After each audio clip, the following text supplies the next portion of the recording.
Hello friends, मेरा नाम संदीप है और आज हम लोग इस वीडियो में बात करने वाले डिपॉजिटरी एक्ट 1996 के बारे में। डिपॉजिटरी एक्ट के बारे में आज हम लोग पूरा डिस्कस करेंगे, बट एक छोटा सा प्रॉब्लम है कि इस वीडियो के अंदर दोनों पार्ट अपलोड नहीं होने वाला। मीन्स डिपॉजिटरी का दो वीडियो बनेगा, एक वीडियो आज अपलोड हो जाएगा एंड दूसरा वीडियो आप जब भी देख रहे हो यूट्यूब पे उसके 2-3 दिन के बाद, मीन्स आज जिस भी दिन अपलोड हुआ है उसके 2-3 दिन के बाद दूसरा वीडियो अपलोड होगा। ठीक है, तो डिपॉजिटरी आई थिंक आप समझ गए हो कब अपलोड होने वाला है। ओके। एंड एक प्रॉब्लम है कि कुछ लोग साउथ से ही मेरा वीडियो देखते हैं एंड उनको प्रॉब्लम होता है कि ये मतलब हिंदी उनको समझ में नहीं आता है, तो उनके लिए मैं आई थिंक मैं सबटाइटल साथ डाल दूंगा इस वीडियो के अंदर, तो आप भी समझ पाओगे। ओके ओके, इतना जूम काफ़ी है। डिपॉजिटरी एक्ट 1996 आया क्यों था, सबसे पहले इसके बारे में चर्चा कर लेते हैं। डिपॉजिटरी एक्ट लाने के पीछे सबसे बड़ा जो रीज़न था ना, लाइक 1996 के पहले भी ये चीज़ हुआ करती थी। लाइक ट्रेड उस वक्त भी था, शेयर मार्केट उस वक्त भी था, स्टॉक उस वक्त भी थे, ट्रेडिंग उस वक्त भी हुआ करता था। लेकिन उस वक्त प्रॉब्लम क्या था, लोगों को फिजिकली जाना पड़ता था एंड जो फिजिकल सर्टिफिकेट हुआ करते थे उसको देना पड़ता था। वो फिर जिसका जो सेल कर रहा है वो अपना जमा करेगा, फिर वो जमा का नाम मतलब उसका जमा कर लिया जाएगा, जो परचेस किया उसके नाम पे न्यू सर्टिफिकेट इशू किया जाएगा। ये एक नया एक बहुत लंबा प्रोसेस होता था, बहुत टाइम लगता था, तो टाइम कंज्यूम करता था, बहुत मेहनत लगता था, बहुत ह्यूमन इंटरवेंशन होता था, बहुत ज़्यादा मिस्टेक भी हुआ करती थी। तो इस चीज़ को ठीक करने के लिए डिपॉजिटरी आया। एक छोटे से एग्जाम्पल के थ्रू समझाता हूँ। वेट,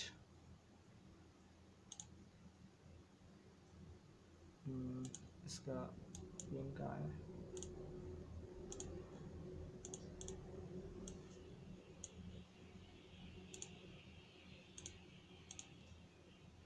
इसका पेन कहाँ गया? एक चीज़ नहीं मिलता। ओके, चलो। तो यहाँ पे मान लो हमारा एक कंपनी है, ठीक है, ये हमारा कंपनी है, ये हमारे इन्वेस्टर्स है, मिस्टर एक्स हो गया, ये मिस्टर वाई है। तो पहले क्या होता था, इसको अगर कुछ सेल करना है तो कंपनी के पास जाना पड़ेगा, कंपनी को अपना फॉर्म दे दिया, सर्टिफिकेट दे दिया कि कंपनी मेरे पास सर्टिफिकेट है, इस सर्टिफिकेट को आप जमा कर लो। ठीक है, कंपनी ये उसी सर्टिफिकेट को परचेस करना चाहता है, उसी शेयर को परचेस करना चाहिए, तो कंपनी क्या करेगा, इसको वही सर्टिफिकेट इशू करेगा। तो पहले क्या था, कम लोग थे तो कोई प्रॉब्लम नहीं होता था, मीन्स होता था उतना नहीं होता था। लेकिन आज क्या है, ज़्यादा लोग हैं, डे टू डे रोज़ बढ़ते जा रहे हैं, ट्रेड स्टॉक मार्केट में रोज़ बढ़ते जा रहे हैं लोग। तो प्रॉब्लम ये क्रिएट क्यों हो रहा है भाई? तो अब जब ये एक दो जन थे तब तो दिक्कत नहीं था, लेकिन आज ऐसे हज़ारों, रिलायंस जैसे कंपनी में लाखों शेयर होल्डर हैं भाई। तो अब सोचो, यू कैन इमेजिन कि लाखों शेयर होल्डर अगर हैं तो क्या कंपनी सिर्फ नाम ही ट्रांसफ़र करते रह जाएगी, तो मेन काम कब करेगी, है ना? तो इस चीज़ को सॉल्व करने के लिए एक प्रोसेस लाया गया कि एक काम करते हैं, ये सब कुछ हटा देते हैं, ये जो कंपनी के साथ डायरेक्ट कनेक्शन है इसको गायब कर देते हैं। तो क्या करेंगे, एक डिपॉजिटरी को लेके आ गया, इसको बोल दिया गया ये डिपॉजिटरी है। ठीक है, इसके अंदर कॉन्सेप्ट क्या है, कंपनी अपने नाम के अंदर अपनी कंपनी क्या करेगा, अपने बुक के अंदर डिपॉजिटरी का एक अकाउंट खोलेगा एंड डिपॉजिटरी को शेयर होल्डर मान लेगा। रख लिया। सिर्फ NSDL एंड CDSL आज की डेट में दो ही डिपॉजिटरीज हैं। तो कंपनी क्या करेगा, अपने पास डिपॉजिटरी की जगह पे सिर्फ NSDL मान लेते हैं, तो NSDL को अपने अकाउंट में क्रेडिट कर लिया, रख लिया अपने पास। अब डिपॉजिटरी, अब मान लो इसको शेयर सेल करना है तो ये डिपॉजिटरी के पास गया, ये भी डिपॉजिटरी के पास गया, ये भी डिपॉजिटरी के पास, सब लोग डिपॉजिटरी से डायरेक्ट कंसल्ट करेंगे। तो डिपॉजिटरी का काम क्या होगा, डिपॉजिटरी के पास से 5 लाख का शेयर है, तो वो 5 लाख का शेयर रखी रहेगी। अब मान लो इसका शेयर 50,000 का था, ये बोला मेरे को 50,000 का शेयर बेचना है, तो ये 50,000 का शेयर बेच दिया, मतलब उस शेयर को नहीं सील किया है, शेयर वोल्ट में पड़ा हुआ है, सिर्फ उसका नाम काट दिया गया कि इसका नाम था इस मेरी लिस्ट में, इस शेयर होल्डर का नाम काट दिए, अब ये लिस्ट का ओनर नहीं है, ये वाला ओनर है, दूसरा ओनर है, तो दूसरा का नाम लिख दिया। ये एक प्रोसेस हो गया जिसमें डिपॉजिटरी ना काफ़ी इजी कर दिया गया। मीन्स अब कंपनी को ज़्यादा टेंशन लेने का ज़रूरत नहीं है, क्योंकि लोग कम हो गए ना, लोग कम होने से ही प्रॉब्लम ख़त्म। तो अब जो भी रियल ओनर कौन हो गया, डिपॉजिटरी, एंड ये लोग कौन हो गए, ये सभी लोग बन जाएंगे बेनिफिशियल ओनर। क्लियर? ये सब जोडो has stop working. Okay,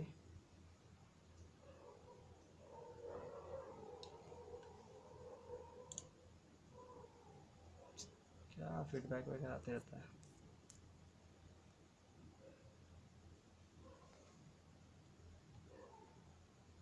okay, तो अब बाकी लोग जो बचे वो लोग कौन हो गए, ये लोग हो गए हमारे रियल ओनर। क्लियर? अरे हाँ या ना बोलिए कम से कम, नहीं बोलेंगे तो कैसे चलेगा, ऐसे थोड़े चलता है काम। तो ये लोग हो गए अब हमारे बेनिफिशियल ओनर और ये हो गया हमारा रियल ओनर। यहाँ तक क्लियर है। तो अब बात करते हैं डिपॉजिटरी एक्ट 1996 के बारे का। जो बेसिक इंट्रोडक्शन था, जो बैकग्राउंड था, वो मैंने बता दिया है। अब हम लोग इस चैप्टर के अंदर आते हैं, दैट इज़ इंट्रोडक्शन पार्ट में कुछ खास इन्फॉर्मेशन नहीं है। That is depositories and organisation like a central bank. Depository कहीं ना कहीं बैंक के जैसा ही होता है, जहाँ पे क्या हो रहा है, where the security of the share holder are held in the electronic form, जहाँ पे सिक्योरिटी इलेक्ट्रॉनिक फॉर्म में रहती है। एंड बैंक्स में क्या होता है, कैश रहता है हमारा, बैंक में हमारा ही अकाउंट होता है, डिपॉजिटरी के पास भी हमारा अकाउंट होता है, बैंक में भी हमारे कैश होते हैं। कैश मतलब सिक्योरिटी है, और वहाँ पे भी डिपॉजिटरी के पास भी हमारा सिक्योरिटी है। तो बैंक में कैश होता है और यहाँ पे सिक्योरिटी होता है, तो कहीं ना कहीं काम जो है ना बहुत ही हद तक सिमिलर हो जाता है, बहुत ही मतलब थोड़ा सा डिफरेंस हो जाता है। ओके, नेक्स्ट जो चीज़ आता है, नेक्स्ट पॉइंट ऑफ अटैक, एक छोटा सा चीज़ दिखा देते हैं। देखो NSDL एंड CDSL आज की डेट पे सिर्फ यही दोनों कंपनियां हैं जो आज की डेट पे डिपॉजिटरी का फंक्शन कर रही हैं, और कोई नहीं। ओके, डिपॉजिटरी का बहुत सारा फंक्शन होता है, लाइक अकाउंट ओपनिंग, अकाउंट खोलना, डीमेटलाइजेशन, अगर फिजिकल फॉर्म में है तो उसको डीमैट में कन्वर्ट करेंगे, रीमेटलाइजेशन मतलब डीमैट में है तो उसको फिजिकल शेयर में कन्वर्ट करना, सेटलमेंट करना IPO वगैरह में काम करता है। ओके, इनकम ब्रांचेस वगैरह, चार्ज वगैरह क्रिएट करने वाला, ये सब काम में हेल्प इनका मेन जो फंक्शन है डिपॉजिटरी का। तो डिपॉजिटरी का फंक्शन एग्जाम में नहीं पूछा जाएगा, बट स्टिल यू आपको पता होना चाहिए at least what is the main function of depository. So now next question is difference of depository and custodian. एक चैप्टर आएगा, दैट इज इंटरमीडिएटरीज का एक चैप्टर आने वाला है। उस चैप्टर में ना कस्टोडियन का फंक्शन सीखेंगे हम लोग। तो वहाँ पे सीखेंगे कस्टोडियन में कि कस्टोडियन का मेन काम होता है कि सिक्योरिटीज़ को अपने कस्टडी में रखना। तो क्वेश्चन है कि जब सिक्योरिटी कस्टोडियन भी रखता है, डिपॉजिटरी भी सिक्योरिटी रखता है, तो फिर दोनों में डिफरेंस क्या है? तो दोनों में एकदम थिन लाइन डिफरेंस है, that is depository can legally transfer beneficial ownership while custodian can not. सिर्फ यही एक मेन डिफरेंस है। डिपॉजिटरी बेनिफिशियल ओनर का जो नाम है ना वो लीगली चेंज कर सकता है, लेकिन कस्टोडियन नाम चेंज नहीं कर सकता है। Okay, benefit of depository system. Depository system का फ़ायदा क्या है? In the depository system, the owner and the transfer of the security take place by means of electronic book. Basic सबसे बड़ा फ़ायदा होता है कि कोई फिजिकल ट्रांसफ़र नहीं होता है, सिर्फ इलेक्ट्रॉनिक बुक के अंदर, सिर्फ उनके जो सिस्टम है उसी के अंदर नाम चेंज होते रहते हैं। जो सेल किया उसका नाम हट गया, जो परचेज़ किया उसका नाम ऐड हो गया। तो कहीं ना कहीं इलेक्ट्रॉनिक काम होता है, कोई भी टेक्निकल काम नहीं, मतलब प्रैक्टिकल जो कागज़ वगैरह है उसका काम रिड्यूस कर दिया गया, पेपर वर्क को कम कर देता है। ओके, और बहुत सारा बेनिफिट है, लाइक बैड डिलीवरी पहले होता था, लाइक फिजिकल शेयर के अंदर ये बहुत बड़ा प्रॉब्लम था कि फिजिकल शेयर सेल कर दिया गया, टाइम पे पेमेंट नहीं आया, या फिर कभी कभी परचेज हो गया है एंड सर्टिफिकेट नहीं आ रहा है टाइम पे। तो ये सब प्रॉब्लम बैड डिलीवरी का होता था, जो कि अब नहीं हो रहा है बिकॉज इलेक्ट्रॉनिक फॉर्म में हो गया है। वहाँ सेल हुआ, यहाँ पे फटाफट आ जाता है। Elimination of all risk associated with a physical certificate. Physical certificate का बहुत सारा प्रॉब्लम था, लाइक उसमें आपको थेफ्ट हो सकता है, कोई चोरी कर लिया, फट गया, डिफेस हो गया, बहुत दिन से रखा रखा गंदा हो गया, चाय पी रहे थे चाय गिर गया। तो ये सब का जो प्रॉब्लम था, ये सब प्रॉब्लम अब हट जाएगा, दैट इज़ फिजिकल सर्टिफिकेट का प्रॉब्लम। फिर immediate transfer and register of security. अब तुरंत ट्रांसफ़र कर सकते हो, इमीडिएट ट्रांसफ़र कर सकते हैं आप। And register of security transfer करना बहुत ईजी होगा। लाइक फिजिकल फॉर्म में क्या होता था, पहले जाना पड़ेगा, आपको सर्टिफिकेट जमा करना पड़ेगा विद अदर डॉक्यूमेंट्स, एंड फिर वो चेंज होकर आता था, बहुत टाइम लगता था। अब इमीडिएट ट्रांसफ़र आपका डीमेट अकाउंट से बैठे घर बैठे बैठे सेल किए, तुरंत सेल हो जाता है, कुछ देर के अंदर एग्जीक्यूट हो जाता है। तो ये कहीं ना कहीं बहुत ही ईजी सर्विस हो गया, बहुत ही आसान हो गया। ठीक है, fast disbursement of non cash corporate benefit. Like अगर बोनस अगर कंपनी इशू करता है तो बोनस तुरंत मेरे अकाउंट में, तुरंत मेरे डीमैट में ट्रांसफ़र हो जाता है। तो कहीं ना कहीं ये एक बहुत अच्छा सर्विस है, फटाफट हमारे पास पहुंच जाता है। ब्रोकरेज वगैरह को हम लोग एकदम कम कर दिए हैं।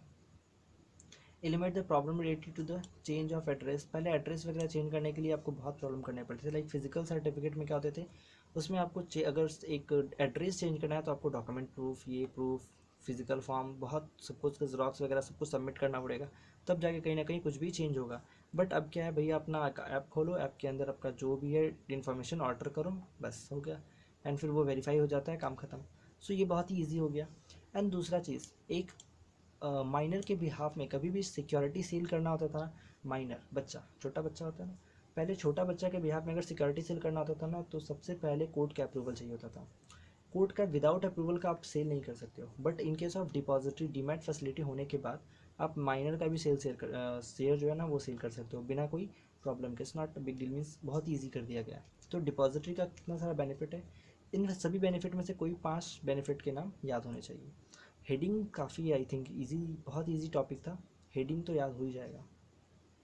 डिपॉजिट सिस्टम एंड ओवरव्यू, एक ओवरव्यू जस्ट दिया हुआ है। एक डिपॉजिटरी सिस्टम कहीं ना कहीं बैंकिंग सिस्टम की तरह है, जैसा कि मैंने पहले ही ऊपर में बता दिया है। ओके, सो यहाँ पे भी अकाउंट खुलता है, लाइक जैसे बैंक में अकाउंट खुलता है वैसे डिपॉजिटरी के पास भी अकाउंट खुलेगा। बैंक में क्या होता है भैया, वो लोग कैश रखते हैं, ये लोग सिक्योरिटीज़ को रखते हैं, वो भी लोग ट्रांसफ़र करते हैं, ये भी लोग ट्रांसफ़र करते हैं, तो काम कहीं ना कहीं सिमिलर हो जाते हैं इनके। Okay, model of depository, immobilisation and होता है एक डीमटेरियलाइजेशन। डीमटेरियलाइजेशन का मतलब होता है कि फिजिकल शेयर था उसको हम लोग हटा के उसको ये डीमटेरियलाइज कर दिया, मतलब डीमैट में डाल दिया, इलेक्ट्रॉनिक फॉर्म में कन्वर्ट कर दिया, that is dematerialise form. Immobilisation का मतलब हो गया कि मेरे डिपॉजिटरी के पास, डिपॉजिटरी के वोल्ट में सिक्योरिटी पड़ा हुआ है। ओके, अब कोई भी अगर चेंज होने वाला है, कोई भी शेयर ला रहा है कि भैया मेरा शेयर चेंज करना है, हमको अपना सेल करना है, तो हम अपने वोल्ट से सिक्योरिटी नहीं निकालेंगे, वोल्ट में सिक्योरिटी पड़ा रहेगा मेरे, हम उसका सर्टिफिकेट जो मेरे लिस्ट में, इलेक्ट्रॉनिक लिस्ट में जो नाम होगा उसका नाम काट देंगे एंड नया वाले का नाम ऐड कर देंगे। तो बस सिंपल से काम हो गया है, हमको वोल्ट को छूने का ज़रूरत नहीं है, अपना सर्टिफिकेट को हाथ लगाने का ज़रूरत नहीं है। मतलब share certificate are kept in volt, volt में रखा हुआ है। ठीक है, आपको वोल्ट के बारे में ज़्यादा पता होगा, आप लोग का। हाँ, आपको भी। For safe custody and all subsequent transaction in this security take place in the books, in books of entry, मतलब जो भी ट्रांजेक्शन है वो सिर्फ बुक्स में एंट्री होते हैं एंड ऐसा कुछ भी फिजिकल नहीं होता है चेंजेस। ओके, डिपॉजिटरी पार्टिसिपेंट, ये कौन होते हैं भाई डिपॉजिटरी पार्टिसिपेंट? डिपॉजिटरी पार्टिसिपेंट ही मतलब ब्लड जानते हैं ना, ब्लड बिना डिपॉजिटरी पार्टिसिपेंट के डिपॉजिटरी रन नहीं कर सकता है। रीज़न, क्योंकि ये एक काम करता है just as a broker, act as a agent of the investor in the stock exchange. Stock exchange में डिपॉजिटरी पार्टिसिपेंट एक ब्रोकर की तरह काम करता है, एक एजेंट की तरह काम करता है। किसका एजेंट? हमारे ये ब्रो जो इन्वेस्टर है उसका एजेंट की तरह काम करता है, ना कि depository. Just as a broker act an agent of the investor, जो इन्वेस्टर है उसके एजेंट की तरह काम करता है। ओके, यहाँ पे बहुत लोग कंफ्यूज होते हैं कि इन्वेस्टर के एजेंट की तरह काम करता है कि डिपॉजिटरी के, तो वो इन्वेस्टर के एजेंट के रूप में काम करता है। A depository participant is the representative agent of the investor. The depository system provide the link between the company and investor through depository. मतलब डिपॉजिटरी डीपी जो है ये काम क्या करता है, ये कंपनी एंड डिपॉजिटरी के बीच में लिंक प्रोवाइड करवाता है। कैसे लिंक प्रोवाइड करवाता है, अभी एक डायग्राम में देखेंगे, डीमटेरियलाइजेशन वाले डायग्राम में। ओके, एंड बेसिक सा यहाँ पे कुछ गाइडलाइन दिया हुआ है कि according to SEBI guideline financial institute like bank यही लोग डिपॉजिटरी का काम कर सकते हैं। ओके, सब स्टॉक ब्रोकर वगैरह लोग। कैरेक्टरिस्टिक्स ऑफ डीपी, 4-5 नाम जस्ट रीड करना ज़रूरी है। रजिस्ट्रार एंड इशूअर, इसका मतलब क्या होता है, कंपनी के अंदर जो भी शेयर को ट्रांसफ़र करने का काम कर रहा है, कंपनी का अपना मेन काम होगा। एंड इसके बाद एडमिनिस्ट्रेटिव रोल में जो भी शेयर्स वाले हैं, जो भी शेयर होल्डर हैं, उनका नाम वगैरह चेंज करने के लिए एक डिपार्टमेंट होता है, that is called registrar and issuer. Only those security which is admitted in the depository system are available for dematerialise to the holder of the security और can be alter in electronic record from the issuer. Security included share debenture, मतलब जितनी securities है सब security यहाँ पे include कर दी गई है, कोई भी सिक्योरिटी बची नहीं है। इशूअर का फंक्शन क्या होता है, डीमेटलाइज करना, सिंपल सी बात है। अगर फिजिकल शेयर कंपनी के पास है तो उसका नाम हटा के डिपॉजिटरी वाले का नाम इंसर्ट करना, तो यही सब मेन काम होता है बेसिकली। ठीक है, डीमेटलाइज बेनिफिशियल होल्डिंग कौन है, फिर कंफर्म करना बेनिफिशियल होल्डिंग कौन है, corporate action like bright issue, bonus issue है तो ठीक है, तो बेसिक सा काम है। डीमेटलाइजेशन एक बहुत ही इंपॉर्टेंट पॉइंट आता है कि डीमेटलाइजेशन होता क्या है। इसको हम लोग एक डायग्राम के हेल्प से समझने की कोशिश करेंगे, तब समझ में आएगा।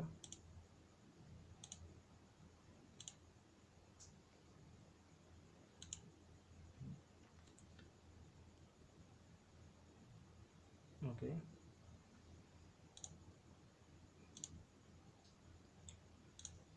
ठीक है, तो यहाँ पे क्या होता है बेसिकली, डी डीमेटलाइज करना है, काम क्या करना है हमको, फिजिकल शेयर को डीमैट में कन्वर्ट करना है।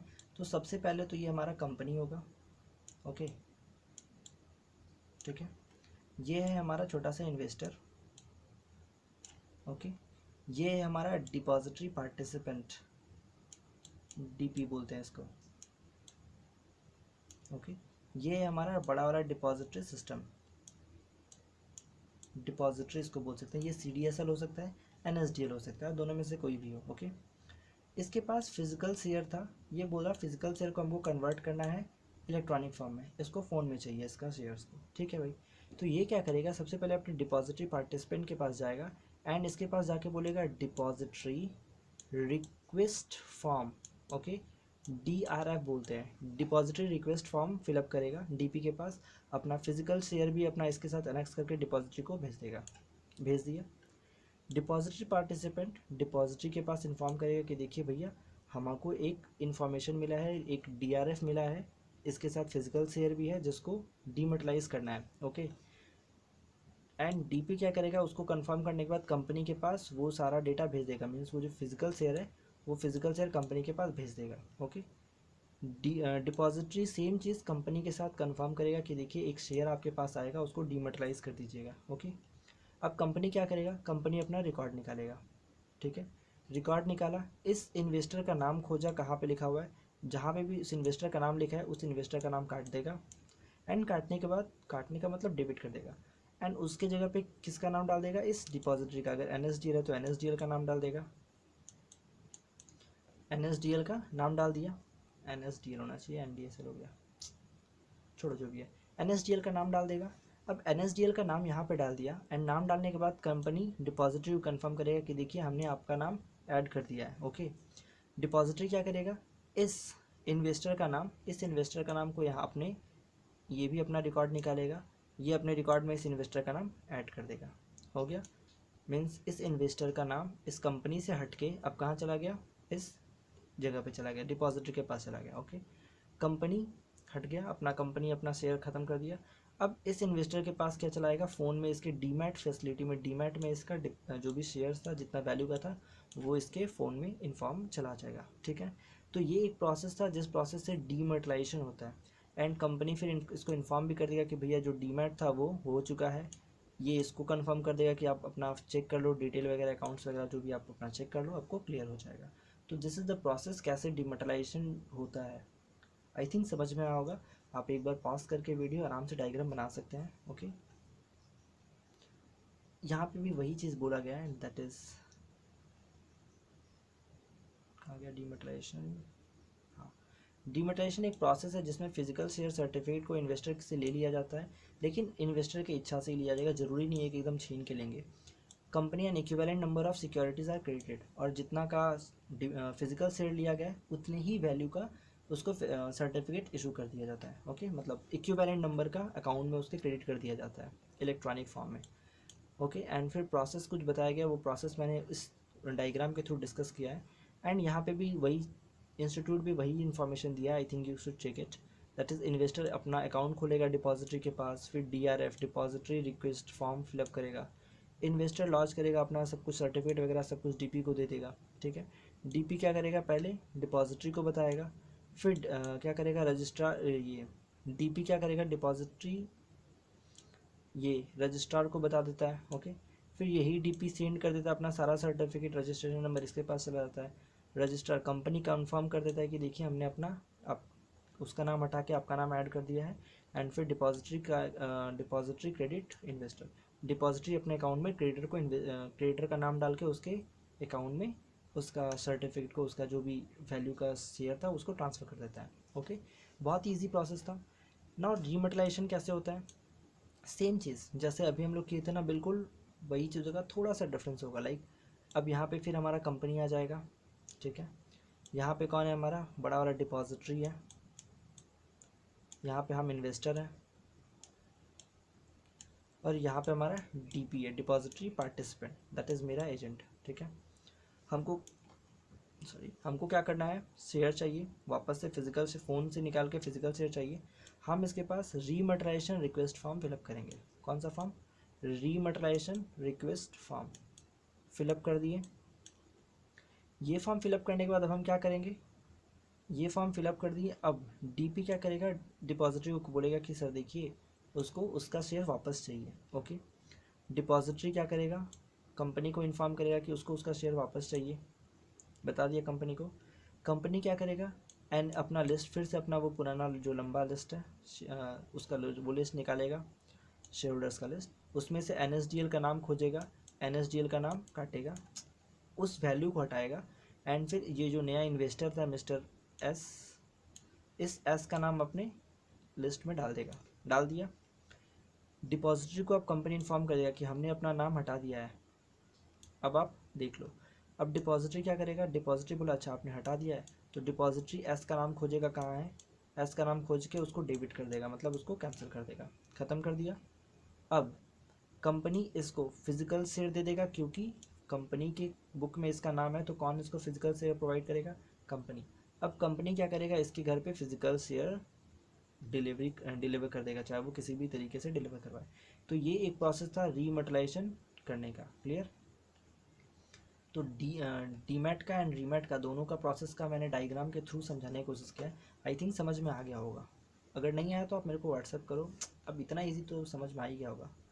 क्लाइंट सबमिट करता है रीमटलाइजेशन रिक्वेस्ट फॉर्म, डीपी को देगा। ठीक है, वही सब इन्फॉर्मेशन है जो अभी मैंने इन्फॉर्म की, जो मैंने अभी बताया। ओके, फिर ये वाला पॉइंट आप काट सकते हो, कुछ खास एक्सप्लेन करने लायक नहीं है। लीगल फ्रेमवर्क, ये just you can read for 2 marks के लिए पूछा जा सकता है, बस एक बार पढ़ने के लिए है। जस्ट बेसिक सा इंट्रोडक्शन है कि किस काम में आता है, मतलब। ठीक है, कॉर्पोरेट एक्शंस के बारे में देख सकते हो भाई, डिलीवरी मतलब जो भी डिविडेंड वगैरह वो आपको फटाफट मिल जाएगा। नॉन कैश में बात करते हो तो बोनस, राइट इशू आपको फटाफट मिल सकता है। ये सब लीगल फ्रेमवर्क के अंदर पढ़ने का ज़रूरत नहीं है, कुछ खास है ही नहीं। डिपॉजिटरी 1996 के अंदर ऑब्जेक्टिव आप 2-3 पढ़ सकते हो इफ़ यू वांट, कि वही बेसिक सा ऑब्जेक्टिव दिया गया है।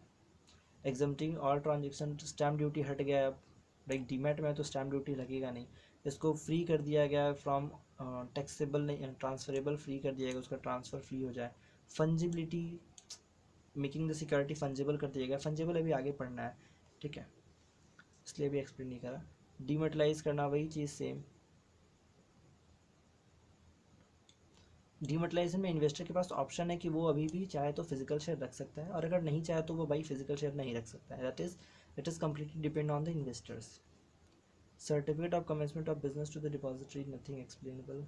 Eligibility criteria for depository service, eligibility criteria क्या है, बहुत ही बेसिक सा है। सबसे पहले तो भैया आपको कंपनी होना चाहिए, कंपनी नहीं रहोगे तो काम कैसे करोगे, बेसिक सी बात है।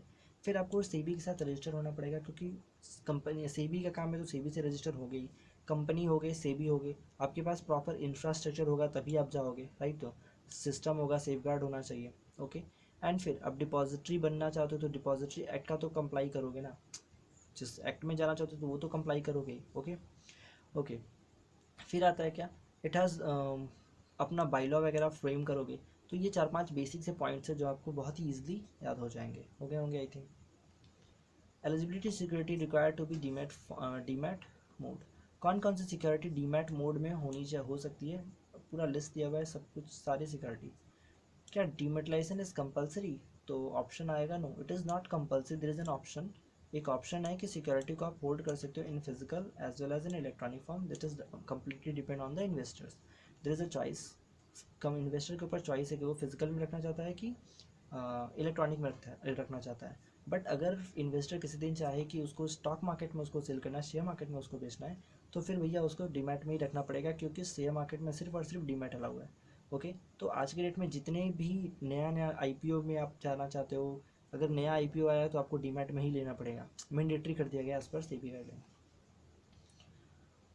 कितने टाइप के इंस्ट्रूमेंट डीमैट में हो सकती है, आपने जितने टाइप के इंस्ट्रूमेंट पढ़े हैं सभी इंस्ट्रूमेंट इस लिस्ट से रिलेटेड। ओके, फंजिबिलिटी का मतलब क्या होता है, फंजिबिलिटी का मतलब समझ लेते हैं। फंजिबिलिटी का मतलब होता है एक्सचेंजिबिलिटी, मतलब आज के डेट में मेरे पास 10 का नोट है। ओके, अब मैं 10 का नोट अगर बैंक में जमा कर दूँ, बैंक छोड़ो 500 का नोट रखते हैं, 10 का नोट कौन जमा करने जाता है। तो बेसिकली 500 का मेरे पास नोट है, एंड 500 का नोट हम बैंक में जाके जमा करेंगे। तो बैंक वाले से एक हफ्ते बाद अगर जब मांगने जाएंगे मेरे को मेरा 500 वापस दो, तो क्या हम सेम नोट मांगेंगे, सेम नोट मतलब वही नोट जिसके ऊपर जो नंबर लिखा होता है, नोट का नंबर होता है पता है, तो वही नोट मांगेंगे कि जिस नोट पे मेरा नंबर लिखा था वही नोट मेरे को चाहिए, दौड़ा के मारेगा, राइट। हाँ, तो बिल्कुल। तो फिर हम लोग कोई भी नोट ले लेते हैं, भाई मेरे को 500 से मतलब है, क्योंकि इक्विवेलेंट वैल्यू है। जो मेरे कैश का वैल्यू था, जो हम जमा किए थे, उसका जो वैल्यू था वही वैल्यू इस नोट का भी है, तो मेरे को कोई इशू नहीं है, हम वही वो नोट ले सकते हैं।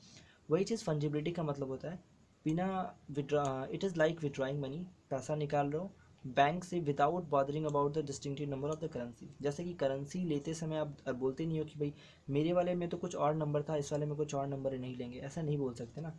तो वही चीज़ डिसफंजिबिलिटी करने का मतलब होता है कि भाई इस प्लेट पे ला दो ना, इस प्लेटर पे ला दो कि कोई प्रॉब्लम ही ना हो, मीन्स किसी को कोई उस सर्टिफिकेट से कोई प्रॉब्लम ना हो, क्योंकि वैल्यू सेम है, इज्जत सेम है उसका, ठीक है। Right of depository and beneficial owner. वैसे तो मेन ओनर कौन होता है? डिपॉजिटरी, राइट, क्योंकि उसी का नाम कंपनी के पास है। बट डिपॉजिटरी मेन ओनर होते हुए जो इन्वेस्टर है वो कौन है? Beneficial owner.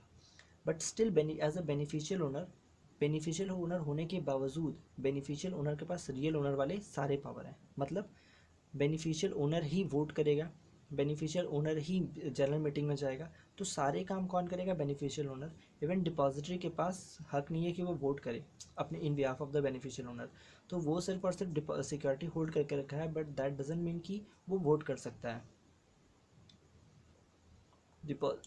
Depository as a registered owner should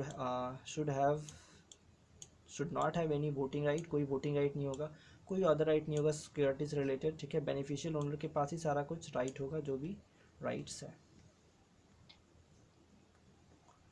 security को क्या हम प्लेज कर सकते हैं, गिरवी रख सकते हैं क्या? हाँ, रख सकते हैं, बट अगर मेरे पास सिक्योरिटी डीमैट में है, डिपॉजिटरी के पास है, तो हमको एक बार डिपॉजिटरी से कंफर्म कर लेना होगा, एक बार डिपॉजिटरी को बता देना होगा कि हम इस सिक्योरिटी को गिरवी रख रहे हैं, ताकि डिपॉजिटरी अपने पास अकाउंट जो मेंटेन करता है, जो भी उसका लिस्ट है, उसमें वो लिख सके कि ये सिक्योरिटी प्लेज है। ओके ओके, सो आज के वीडियो में बस इतना ही रखते हैं। पावर ऑफ सेबी से नेक्स्ट वीडियो में डिस्कस करेंगे। ओके, सो इस वीडियो में बस इतना ही। नेक्स्ट जो वीडियो अपलोड होने वाला है वो है पार्ट 2 ऑफ डिपॉजिटरी एट 1996। सो इस वीडियो में इतना ही रहता है। और अगर वीडियो अभी तक समझ में आया है तो भाई वीडियो को फटाफट लाइक कीजिएगा, चैनल को फटाफट सब्सक्राइब कीजिएगा, एंड इस वीडियो को दबा के शेयर कीजिएगा। ओके, तो ये 3 काम तो भैया आपको करने हैं, बिना किए तो मत जाना। अभी तक वीडियो देख रहे हो तो कर देना। एक बार रिवीजन कर लेते हैं अभी हम लोग क्या क्या पढ़े हैं, ठीक है, छोटा सा fast track revision.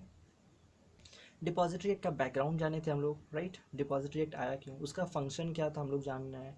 Depository and custodian के बीच का डिफरेंस भी देखा था। बेनिफिशियल ओनर वो नाम चेंज कर सकता है, मतलब ट्रांसफ़र कर सकता है लीगली, बस यही एक डिफरेंस था। Okay, benefit of deposit system का बहुत सारा फ़ायदा देखा था। बैड डिलीवरी रुक गया है, जो फिजिकल सर्टिफिकेट साथ प्रॉब्लम थे वो सब हट गए हैं, एंड इमीडिएट ट्रांसफ़र होता है, फटाफट ट्रांसफ़र हो सकता है।